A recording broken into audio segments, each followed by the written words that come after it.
Cumprimento a todos com a paz do nosso Senhor e Salvador Jesus Cristo. Aqui é o professor José Edmilson Júnior no canal Teológico. Vamos dar continuidade à gravação de nossas aulas na matéria de Introdução ao Novo Testamento, ok? Introdução ao Novo Testamento. Havíamos parado na abordagem ao Evangelho de Marcos e conforme temos em tela esse slide onde nos traz essa abordagem. Tema principal, omissão da genealogia e a finalização, trabalho realizado aí por tradutores. Como tema principal, Jesus, o servo de Deus. Então temos de fato essa ênfase, né, no Evangelho de Marcos, essa abordagem do ministério de Cristo, do seu serviço em obediência ao Pai. Como Paulo também vai asseverar na carta aos Filipenses, foi obediente até a morte e morte de cruz. E Jesus tendo ressuscitado, foi-lhe dado o nome que está acima de todo nome, o único nome pelo qual nós devemos ser salvos, ok? Então temos aí o Senhor Jesus no seu ministério humano, como servo de Deus, apresentando-se então como servo de Deus. Omissão da genealogia, também destacamos a possibilidade de uma vez ter esse destaque no Evangelho de Marcos para Jesus como servo, não faria sentido haver ali uma genealogia, uma vez que temos genealogia em Mateus e em Lucas, e elas estão ligadas a essa característica enfatizada, no caso de Mateus, ser Jesus o Messias, o cumprimento de todas as profecias.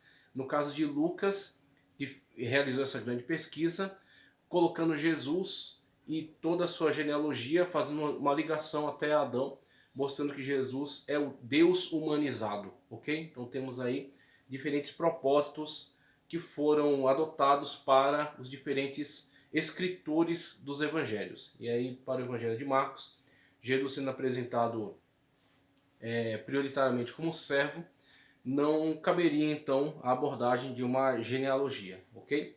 E o final do Evangelho de Marcos, como já é sabido pelos estudiosos, é um trabalho realizado por tradutores que tiveram cuidado de fazer a finalização então daquele documento, ok? Então essa aí é uma das abordagens que já foram trazidas. A gente dá sequência com a próxima imagem que nos mostra Evangelho de Marcos.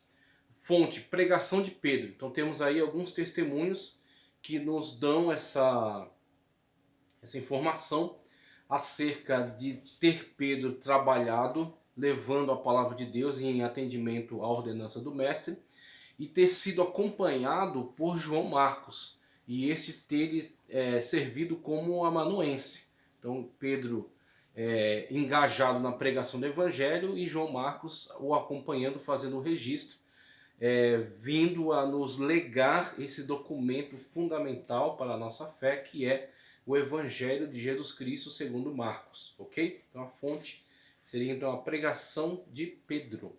Autor Marcos auxiliando o apóstolo Pedro. Testemunhas que podem ser citadas aí, que são testemunhas próximas dos eventos e que também faziam essa afirmativa, também tinham como certa essa realidade. Veja só, Papias, ou Pápias, nunca sei a pronúncia correta aí desse nome, Pápias, tá?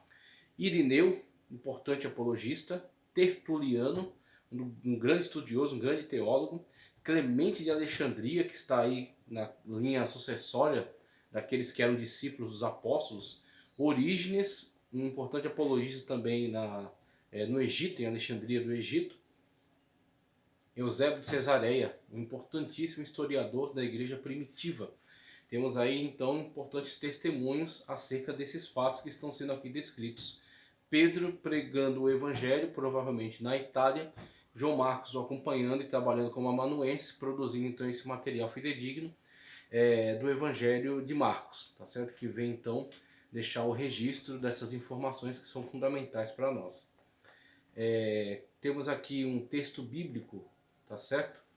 O presbítero dizia isso, João, que foi intérprete de Pedro, é um versículo que está ligado aqui, assim, a referência dele ficou coberta aqui, mas é um desses autores da patrística, veja só.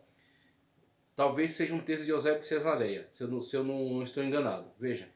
E o presbítero dizia isso, Marcos, que foi intérprete de Pedro, pôs por escrito, ainda que não com ordem, o quanto recordava do que o Senhor havia dito e feito. Continuando. porque ele não tinha ouvido o Senhor, nem o havia seguido, mas como disse a Pedro mais tarde, o qual transmitia seus ensinamentos segundo as necessidades e não como quem faz uma composição das palavras do Senhor. Então, o próprio autor desse texto, que acredito ser de fato Eusébio de Cesareia, ele comunica essa ideia de que Pedro não estava trabalhando sistematicamente, mas ele estava atendendo às necessidades conforme ia sendo solicitado, trazendo esclarecimentos com relação à vida, à obra do Senhor Jesus Cristo, as suas palavras, a doutrina. Então não foi um trabalho sistemático, diferentemente do que Lucas deixa muito claro até no início do seu evangelho, que ele estava trabalhando sistematicamente. Ele estava trabalhando para esclarecimento dos fatos e para fornecer o maior volume possível de informações. Enquanto isso, você tem aqui Eusébio de Cesareia prestando esse testemunho falando acerca da metodologia, ou da falta, né, de metodologia, na verdade, de, da maneira, do modus operandi, por meio do qual essas informações a partir de Pedro foram fornecidas, que foram fornecidas de acordo com a necessidade. Então Pedro foi trabalhando ali como testemunha fiel, como testemunha ocular, uma vez que ele era testemunha ocular dos fatos. Então ele ia prestando essas informações e trazendo ministrações e pregações conforme necessidade. E a partir daí João Marcos vai então construindo, tá certo, a sua narrativa, aproveitando essas informações fidedignas, o qual transmitia esses ensinamentos segundo as necessidades, e não como quem faz uma composição das palavras do Senhor, mas de tal forma que Marcos em nada se enganou ao escrever algumas coisas tal como as recordava, e pôs toda a sua preocupação em uma só coisa, não descuidar nada do quanto havia ouvido, nem enganar-se nisto o mínimo. Então, o trabalho cuidadoso realizado por João Marcos em preservar tudo aquilo que foi comunicado a partir de Pedro, testemunho ocular dos fatos acerca do Senhor e Salvador Jesus Cristo, né? Como tudo isso ficou então registrado no Evangelho de Marcos, importantíssimo documento da nossa fé. Evangelho de Marcos ainda, objeções da alta crítica textual, algumas delas surgem. Quem é o Marcos referido por Pápias? Não é estranho esse tipo de questionamento, e ele é salutar, porque isso impulsiona a buscar talvez outros referenciais, a analisar melhor, tá certo, as informações, a buscar de uma forma muito mais dedicada para que as informações sejam qualificadas, se elas são fortes mesmo, se elas têm elemento comprobatório, ou se na verdade são apenas elucubrações, ou apenas uma plausibilidade, né? Se são apenas plausíveis ou se de fato elas têm comprovação, têm testemunho, né? Têm firmeza. Então, no caso aqui, ao olhar para essas declarações de Eusébio, por exemplo, ou de Pápias, tá certo? Ou de Tertuliano, ou de Orígenes, ou de Irineu, nós temos a situação na qual eles estão muito mais próximos dos eventos do que qualquer destes críticos ou qualquer um de nós.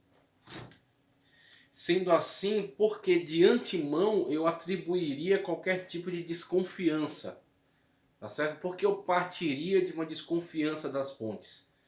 Porque existe também, né, essa tese, né, essa forma de trabalhar, né, que deve-se criticar, deve-se a priori desconfiar, desconstruir, tá certo? Desacreditar. Porque eu descredibilizaria essas fontes, sendo que elas estão muito mais próximas dos fatos do que estes críticos que levantam essas possibilidades, essas dúvidas, esses questionamentos. Esse questionamento possível, sim, mas quem está me afirmando? Pessoas que estiveram muito mais próximas dos eventos do que eu. Estiveram ligadas, inclusive, a essas testemunhas oculares, tá certo? Então você tem aí esses testemunhos que, a meu ver, são mais fortes. A meu ver, eles de fato me dão muito mais segurança para entender que de fato foi dessa maneira, que esse João Marcos foi a pessoa que acompanhou Pedro. E foi também a pessoa que posteriormente Paulo irá solicitar a sua presença na segunda carta de Paulo a Timóteo. Ok? Então você tem aí essa pessoa envolvida nesses relatos. e que posteriormente é testificado acerca dela naqueles que foram seguidores dos apóstolos e estavam em períodos históricos próximos dos eventos, tá? Marcos foi testemunho ocular? Não, Pedro que foi. E aí existe até a possibilidade de um rapaz que fugiu enrolado num lençol na abordagem dos soldados a Cristo no Getsemane, um rapaz que estava ali também acompanhando, porque havia os apóstolos e havia alguns discípulos que também seguiam, talvez não tão aproximadamente, mas também seguiam, sempre na expectativa de um milagre, de uma pregação de Cristo, de um ato sobrenatural. Então havia aqueles que acompanhavam, que seguiam de longe. E há esse relato de um rapaz que estava acompanhando e estava passando de madrugada e certamente estava se abrigando contra o frio e estava enrolado nesse lençol. E os soldados, no momento da captura, tentando prender o maior número possível de discípulos, ele também foi agarrado e teve que se desvencilhar e fugir. Então existe esse relato nos evangelhos e acredita-se que seja esse Marcos, que ele tenha inserido esse relato porque fala acerca dele mesmo. A escatologia, a teoria da parousia breve, a gente vai falar melhor acerca dela, tá certo? Posteriormente. Cristologia do Filho do Homem, então, enquanto que João nos traz uma contribuição inestimável para falar acerca do Logos Divino pré-encarnado, inclusive na abertura do Evangelho de João, Marcos nos traz uma abordagem muito enfática sobre Jesus o servo, enquanto que Lucas traz uma abordagem sobre Jesus o homem, o Deus encarnado, tá certo? Em Marcos a abordagem vai mais além, o Deus servo, tá certo? Que se humaniza, conforme Lucas já deixa muito claro, e não somente se humaniza, mas conforme Marcos se apresenta como servo e se comporta como servo de Deus, em obediência à voz do Espírito Santo. Então Cristo Jesus, ele exerce esse ministério de uma forma muito intensa, tá certo? Apresentando-se de fato como servo de Deus, aquele que veio para realizar a sua vontade, o seu desígnio. Então o Senhor Jesus Cristo de fato esteve engajado nessa missão, tá certo? Apologética à questão romana, então você tem, por exemplo, essa possibilidade de Pedro de fato ter trabalhado no território italiano, território romano, e Jesus Cristo ser apresentado ali para eles, tá certo? E isso vai causar muita irritação aos romanos, conforme o decorrer da história, que vão acusar os cristãos de serem niveladores da sociedade. Então, se Pedro ele trabalha ali entre os romanos e essa classe de pessoas que é a base da sociedade, tá certo? Servos, escravos, escravas, pessoas da população comum, da população mais básica, se de fato essa foi as situações reais, Pedro esteve ali, esteve voltado para essa população e pregou e ensinou e comunicou Cristo, o servo de Deus, isso vai causar nos romanos muita irritação, porque eles de fato têm essa situação de manter sempre um distanciamento muito bem marcado, né? Muito bem destacado do que é o patrício, seus privilégios e a população em geral, as chamadas gentes, né? Então os gentios, né? As gentes, as pessoas gerais que não gostam de nenhum privilégio e não tem nenhuma honra. Então você tem na questão dos romanos, dos italianos, essa questão muito forte, e Pedro trazendo essa pregação e esse ensino, trazendo salvação para a vida desses que estão nessa classe social, posteriormente isso se espalhando também para outros níveis da sociedade, chegando à conversão de soldados, chegando à conversão de generais, a conversão de aristocratas, a conversão de senadores. Isso posteriormente vai causar muito escândalo aos romanos. Você percebe muito disso no livro A Cidade de Deus, de Santo Agostinho. Então, muitas pessoas integrantes da sociedade romana faziam duras acusações contra os cristãos, falando acerca da destruição da sua sociedade a partir desse comportamento de nivelamento social, ok? Então, de fato, há uma apologética também nessa questão, apologia da fé em Cristo como universal, tendo sido direcionada a todos, todos são um em Cristo Jesus. Não há servo, livre, homem, mulher, judeu, gentil, tá certo? Todos são um em Cristo Jesus. Evangelho de Marcos, propósitos do Evangelho: preservar a tradição e dar ânimo aos cristãos. Então você tem certamente esse propósito sendo ministrado ali, esse conhecimento, essa sabedoria a partir de tudo aquilo que foi testificado em relação a Cristo Jesus, e isso trazer para eles um fortalecimento, um encorajamento para que eles sirvam a Deus mesmo diante da sua condição. Mesmo estando numa condição extremamente desfavorável, mas eles veem em Cristo o referencial para prosseguirem na sua missão e de fato serem fiéis até o fim, mesmo diante de todas e quaisquer consequências. Local e data provável: Itália, aproximadamente entre 40 e 50 depois de Cristo, destinatário gentios de Roma, tá certo? Então essa é o entendimento em relação ao Evangelho de Marcos. Passamos agora para Evangelho de Lucas, tá? Evangelho de Lucas, deixa eu só me localizar em relação ao material para você também acompanhar junto comigo. Vai para a página 41 agora. Página 41 é o Evangelho de Lucas, tá? Página 41 é o Evangelho de Lucas. Aí quem era Lucas, unidade, fonte, autoria, objeções à autoria de Lucas, propósito, data da composição, destinatário, quem era Teófilo, a ideia que traz a possibilidade de ser uma pessoa, de serem cristãos piedosos, considerações finais, e aí vamos estudar acerca do Evangelho de João na página 48, mas por enquanto vamos aqui caminhando ao longo do estudo acerca do Evangelho de Lucas. E acredito que eu tenha organizado dessa maneira, provavelmente eu organizei dessa maneira. As duas obras de Lucas estarão unidas, então a gente vai estudar Evangelho de Lucas, em seguida vai estudar Atos dos Apóstolos, ok? Que são a obra magna aí de Lucas, né? Evangelho e Atos. Então com essas duas obras, Lucas prestou um trabalho extraordinário, tá certo? Ao Novo Testamento, à igreja em Cristo Jesus, com a obra do Evangelho, tá certo? Onde vai trazer informações fundamentais em relação ao Senhor Jesus Cristo e aqueles que estavam próximos a ele, e já emendando com Atos dos Apóstolos, onde você vê a história comunicando acerca da igreja primitiva, dos primeiros passos da igreja, tá certo? As primeiras dificuldades, os primeiros enfrentamentos, as primeiras vitórias, as primeiras lutas, o primeiro avanço, tá certo? Da igreja de Cristo Jesus. Então você tem aí essas obras extraordinárias que nos falam de uma forma tão especial, tão poderosa, acerca tanto do Evangelho quanto do início histórico da Igreja do Senhor e Salvador Jesus Cristo, que continua a sua marcha, continua a sua missão até os dias atuais, ok? Evangelho de Lucas, Evangelho de Lucas. Só um momento.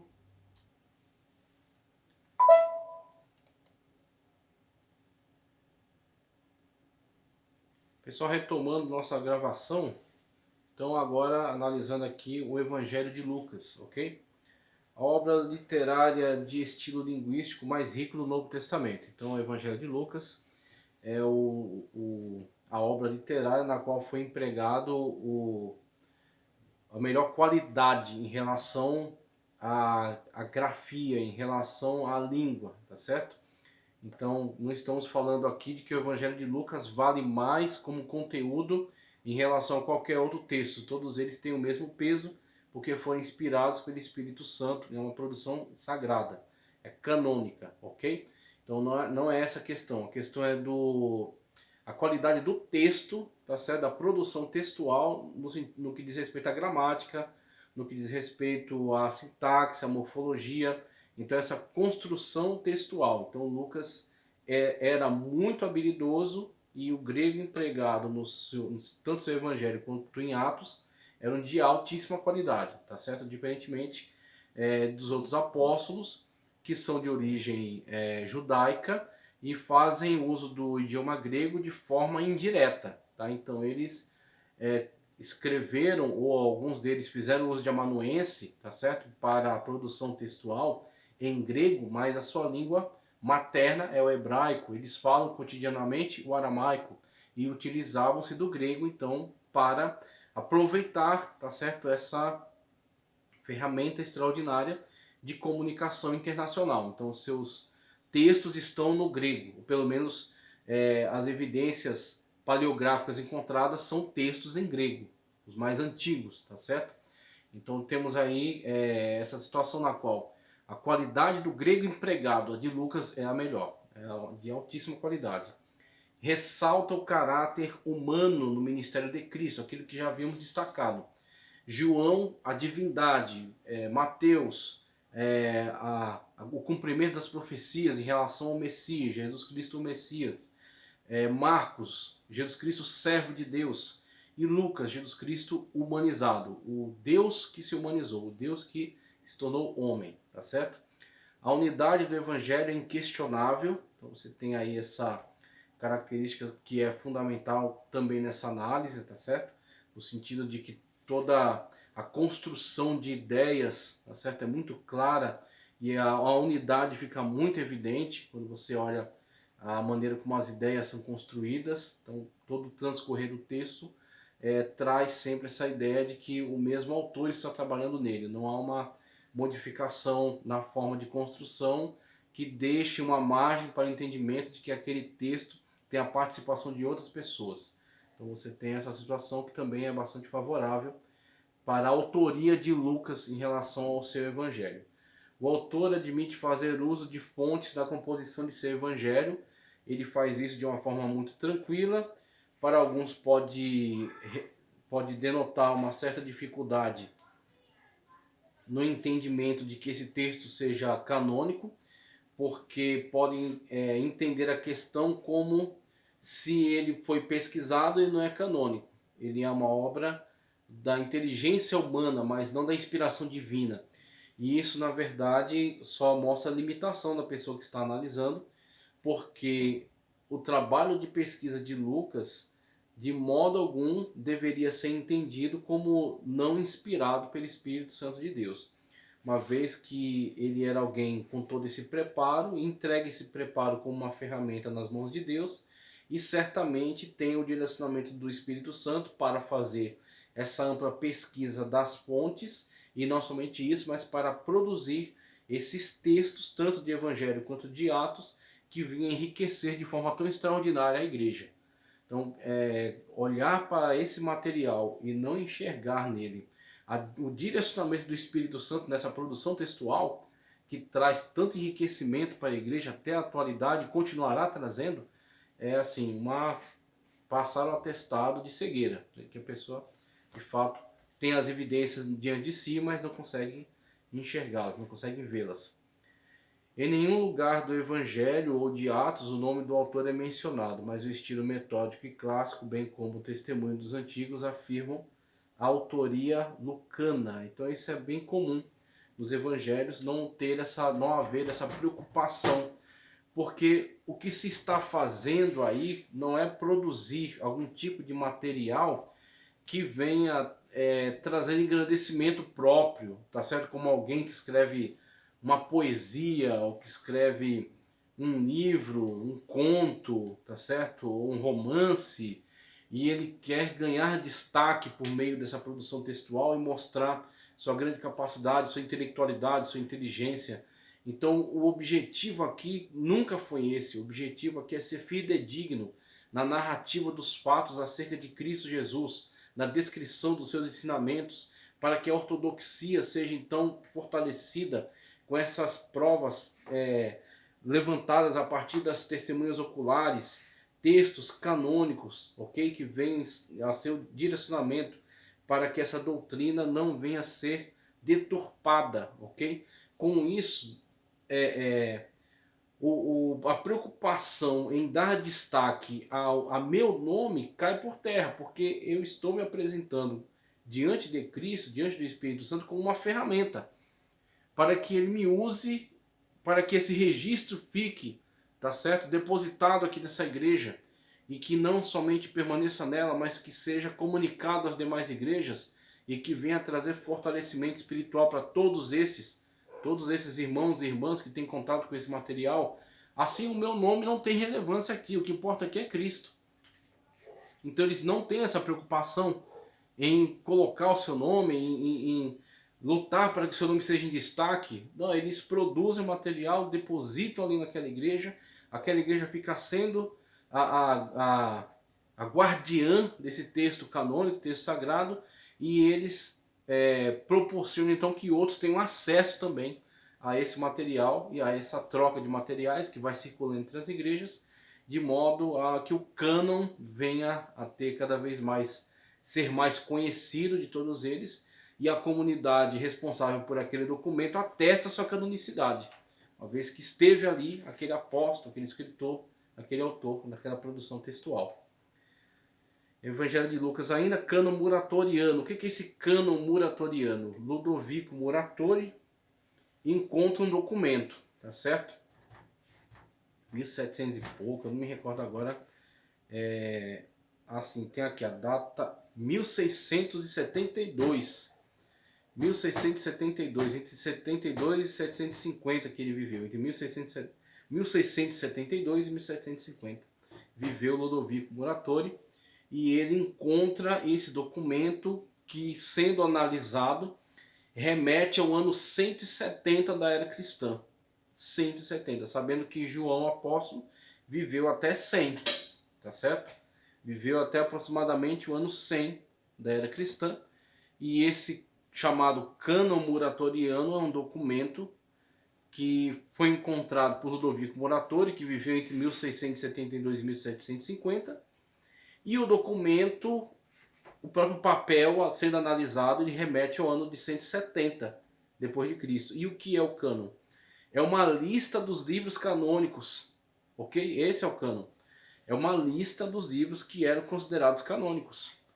E essas listas, elas nos deixam muito claro a preocupação da igreja, desde aquela época, em deixar muito claro para todas as pessoas quais eram os livros canônicos.